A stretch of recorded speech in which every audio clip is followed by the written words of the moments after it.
ओम शांति। हमें योग बल से कर्म भोग पर विजय प्राप्त करनी है।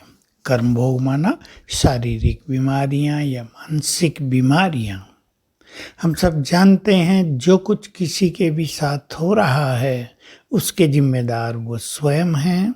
चाहे खान पान, चाहे लाइफ स्टाइल, चाहे देर से सोना, देर से उठना, चाहे मन में बहुत टेंशन, परेशानी, चिंताएं रखना, क्रोध करना, इन सब बीमारियों को बढ़ावा मिलता है। और पूर्व जन्मों का तो है ही, जिसे हम अच्छी तरह जानते हैं। उसके बिना तो यहाँ कुछ भी नहीं हो रहा है। हमें अपने योग बल से विकर्मों को नष्ट करना है और मन को बहुत स्ट्रांग और पॉजिटिव बनाना है। हम ये बात बहुत बार कह चुके हैं कि इस समय सभी के ब्रेन की शक्तियाँ काफ़ी कम हो चुकी हैं। इसका कारण भी आप जान लें, क्योंकि गर्भ में शरीर का निर्माण, ब्रेन का निर्माण, हार्ट का निर्माण आत्मा की डिग्री के अनुसार ही होता है। और हम जानते हैं कलयुग के अंत में आत्मा की डिग्री बिलो 10 आ गई है। तो आत्मा भी निर्बल और उसका ब्रेन भी निर्बल है। दूसरा, उस पर प्रेशर बहुत ज़्यादा है चारों ओर। बच्चों को आप देखो, पढ़ाई, फिर ट्यूशन, कोचिंग, फिर इतने नंबर लाने हैं, फिर ये कंपटीशन देना है, नीट देना है, गेट का देना है। कितना प्रेशर रहता है, माँ बाप का प्रेशर, समाज का प्रेशर। तो ब्रेन कमज़ोर होने के कारण उस प्रेशर को एकोमोडेट नहीं कर पाता। इसलिए मानसिक रूप से मनुष्य को काफ़ी सहन करना पड़ता है, भारी पड़ता है ब्रेन पर।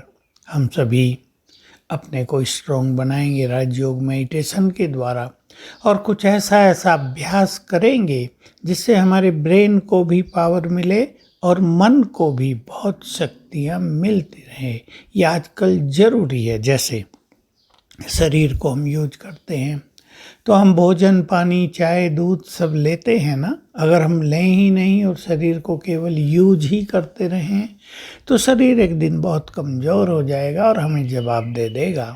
ऐसे ही मन की, ब्रेन की शक्तियों को हम यूज कर रहे हैं, लेकिन शक्तियाँ हमें देनी भी तो पड़ेगी, गेन भी तो करनी पड़ेगी, सप्लाई लाइन भी तो चालू रखनी पड़ेगी। तो हम सर्वशक्तिवान से शक्तियाँ लेकर अपने ब्रेन को, अपने मन को बहुत पावरफुल बनाते चलें। साथ साथ अच्छे स्वमानों के अभ्यास के द्वारा भी हम अपने ब्रेन को सशक्त करते हैं। और इसके अलावा अगर हम व्यर्थ संकल्पों से बचे रहें, अच्छे संकल्पों में रहें, तो भी हमारे ब्रेन की और मन की शक्तियाँ बढ़ती रहती हैं। तो हमें बढ़ाते भी चलना है, केवल खोना ही नहीं है, केवल यूज ही नहीं करना है, और कर्म योगी भी बनना है। कर्म योग के लिए 2 चीज़ें याद रखेंगे कि कर्म योग के बिना कोई भी व्यक्ति कर्मातीत नहीं हो सकता। और कर्म योगी मनुष्य तभी बनेगा जब वो कर्मेंद्रियों के रसों से मुक्त होगा। क्योंकि कर्मेंद्रियों के रस अगर लगे हुए हैं, आसक्तियाँ लगी हुई हैं, व्यर्थ सुनने का रस लगा हुआ है, जीव का रस लगा हुआ है, तो बुद्धि एकाग्र हो ही नहीं सकती। बुद्धि की सारी शक्तियाँ इन चीज़ों में जाती रहती हैं।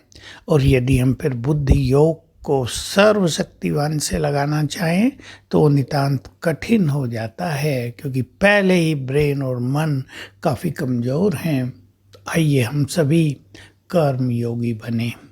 भिन्न भिन्न कर्मों में भिन्न भिन्न स्मृतियों का अभ्यास करें, ताकि हमारी शक्तियाँ नष्ट न हो और शक्ति मिलती भी रहे। साथ साथ एक बात पे सभी अंडरलाइन करके ध्यान दें कि हम सारा दिन किसी न किसी रूप से शिव बाबा से जुड़े रहें, भगवान से जुड़े रहें। चाहे उससे बातें करते रहें, चाहे उसकी शक्तियाँ लेते रहें, चाहे उसे शुक्रिया करते रहें। इस तरह यदि हम उससे लगातार जुड़े रहेंगे तो उसका बल हमें मिलता रहेगा और व्यर्थ के जो इफेक्ट ब्रेन पर हो रहे हैं, जो मानसिक रोगों को जन्म दे रहे हैं, उनसे हम बचे रहेंगे। ओम शांति।